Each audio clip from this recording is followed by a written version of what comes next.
नमस्कार दोस्तों, स्वागत है आपका हमारे YouTube चैनल अद्भुत कहानी। कार्तिक माह में पवित्र नदी या जल से स्नान और कार्तिक मास की कथा का विशेष महत्व माना गया है।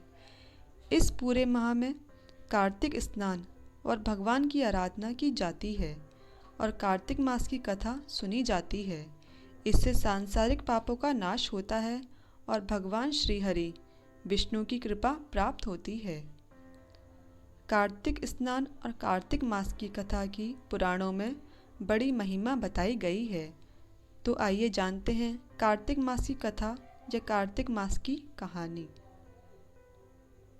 एक नगर में एक ब्राह्मण और ब्राह्मणी रहते थे। वे रोजाना 7 कोस दूर गंगा यमुना स्नान करने जाते थे। इतनी दूर आने जाने से ब्राह्मणी थक जाती थी। ब्राह्मणी कहती थी कि हमारे एक बेटा होता तो कितना अच्छा होता। बेटे के बहू आती तो हमें घर वापस जाने पर खाना बना हुआ मिलता और बहू घर का काम भी कर देती। ब्राह्मणी की बात सुनकर ब्राह्मण ने कहा कि तूने बात तो सही कही है, चल मैं तेरे लिए बहू ला ही देता हूँ। ब्राह्मण ने कहा कि एक पोटली में आटा डालकर कुछ मोहरे रख दे। ब्राह्मण के कहे अनुसार ब्राह्मणी ने पोटली बांधकर दे दी। पोटली लेकर ब्राह्मण चला गया। ब्राह्मण अभी कुछ दूर गया ही था कि उसे यमुना के किनारे बहुत ही सुंदर लड़कियां दिखाई दी। वे रेत में घर बनाकर खेल रही थी।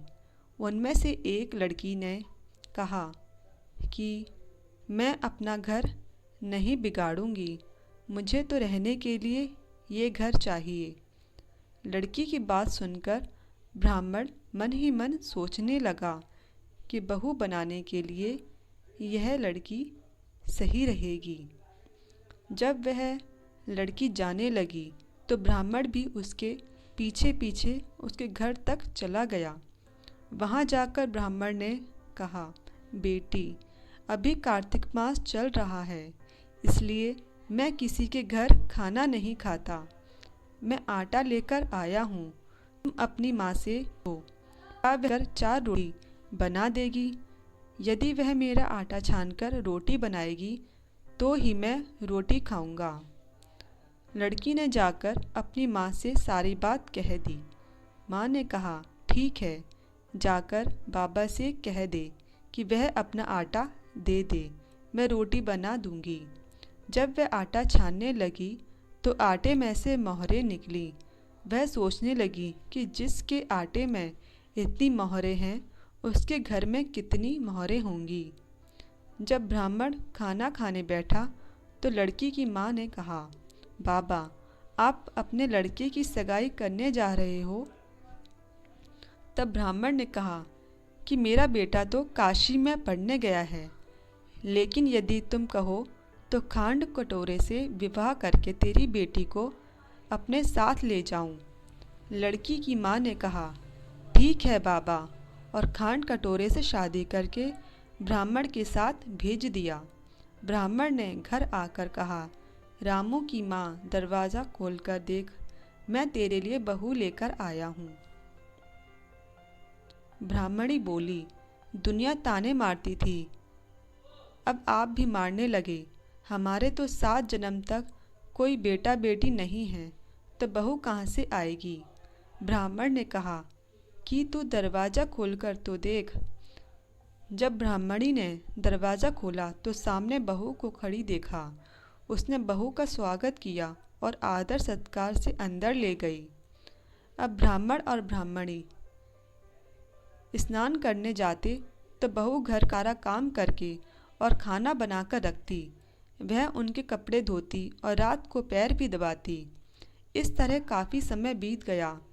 ब्राह्मणी ने अपनी बहू से कहा कि बहू, कभी भी चूल्हे की आग मत बुझने देना और मटके का पानी ख़त्म मत होने देना। एक दिन चूल्हे की आग बुझ गई।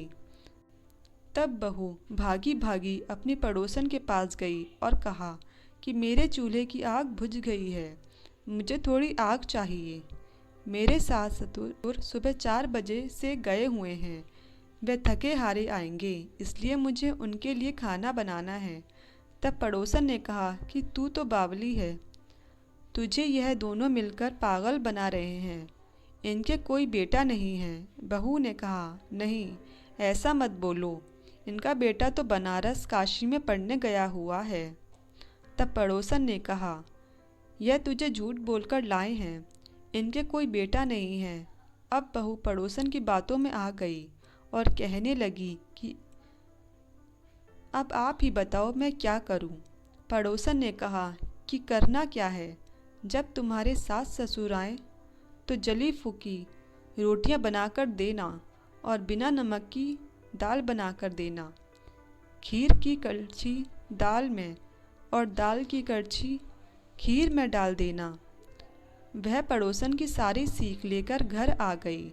जब उसके सास ससुर घर आए तो उसने ना तो उनका आदर सत्कार किया, ना ही उनके कपड़े धोए।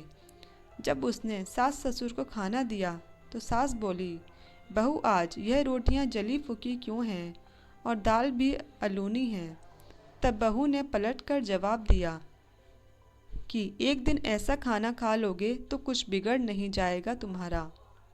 सास सुनाकर वह फिर पड़ोसन से मिलने गई और बोला कि अब आगे क्या करना है। पड़ोसन ने कहा कि अब तुम सातों कोठों की चाबी मांग लेना। अगले दिन जब भी स्नान करने के लिए जाने लगे तो बहू अड़ गई कि मुझे तो सातों कोठों की चाबी चाहिए। तब ससुर ने कहा कि इसे चाबी दे दो, आज नहीं तो कल इसे ही देनी है। तब सास ने बहू को चाबी दे दी। सास ससुर के जाने के बाद जब बहू ने दरवाजे खोले तो देखा कि किसी में अन्न भरा है, किसी में धन भरा है और किसी कोठे में बर्तन पड़े हैं। जब उसने सबसे ऊपर का 7वां कोठा खोला तो देखा कि शिवजी, पार्वती माता, गणेश जी, लक्ष्मी माता जी, पीपल पतवारी, कार्तिक के ठाकुर, राई दामोदर, तुलसी जी का बिड़वा, गंगा यमुना व 33 कोटि देवी देवता विराजमान हैं। वहीं पर एक लड़का चंदन की चौकी पर बैठा माला जप रहा है। यह सब देखकर उसने लड़के से पूछा कि तू कौन है। तब लड़का बोला कि मैं तेरा पति हूँ, अभी दरवाज़ा बंद कर दे, जब मेरे माता पिता आएंगे तब दरवाज़ा खोलना। यह सब देखकर बहू बहुत खुश हुई और 16 श्रृंगार कर सुंदर वस्त्र पहनकर अपने सास ससुर का इंतज़ार करने लगी। उसने अपने सास ससुर के लिए अच्छे अच्छे पकवान बनाए। जब उसके सास ससुर घर आए तो उसने उनका आदर सत्कार किया और प्रेम पूर्वक खाना खिलाया और पैर दबाने लगी। पैर दबाते दबाते बहू ने कहा कि माँ, आप इतनी दूर गंगा यमुना स्नान करने के लिए जाती हो तो आप थक जाती हो, इसलिए आप घर पर ही स्नान क्यों नहीं करती हो। यह सुन सास कहने लगी कि बेटी, गंगा यमुना घर पर तो नहीं बहती है। तब उसने कहा, हाँ माँ जी बहती है, चलो मैं आपको दिखाती हूँ। जब बहू ने 7वां कोठा खोल कर दिखाया तो उसमें शिवजी, पार्वती जी, गणेश जी, लक्ष्मी जी, पीपल पतवारी, कार्तिक के ठाकुर, राई दामोदर, तुलसा जी की बिड़वा, गंगा यमुना बह रही है और 33 कोटि देवी देवता विराजमान हैं। वहीं चौकी पर बैठा एक लड़का माला जप रहा है। माँ ने कहा कि बेटा तू कौन है। लड़का बोला, माँ मैं तेरा बेटा हूँ। तब ब्राह्मणी ने पूछा कि तू कहाँ से आया है। लड़के ने जवाब, बुढ़िया ने कहा कि बेटा यह दुनिया कैसे मानेगी कि तू मेरा बेटा है। बुढ़िया ने कुछ विद्वान पंडितों से मदद मांगी। पंडितों ने कहा कि इस पार बहू बेटा खड़ा हो और उस पार बुढ़िया खड़ी हो जाए। बुढ़िया ने चमड़े की छाती में से दूध की धार निकलकर बेटे की दाढ़ी मूछ भीगी और पवन पानी से गठ जोड़ा। यह बुढ़िया का ही बेटा है। उसने ऐसा ही किया। चमड़े की अंगियां फट गई और छाती में से दूध की धार निकलकर बेटे की दाढ़ी मूछ भीग गई। पवन पानी से बहू बेटे का गठजोड़ बंध गया। यह सब देखकर ब्राह्मण और ब्राह्मणी का खुशी का ठिकाना ना रहा। हे कार्तिक के ठाकुर, जैसे ब्राह्मण ब्राह्मणी को बहू बेटा दिया वैसे सबको देना। कार्तिक मास की कथा कहने, सुनने और हुंकारा भरने वाले सब पर कृपा करना। तो दोस्तों, यह थी कार्तिक मास की कथा। हम आशा करते हैं कि आपको कार्तिक मास की कथा पसंद आई होगी। धन्यवाद।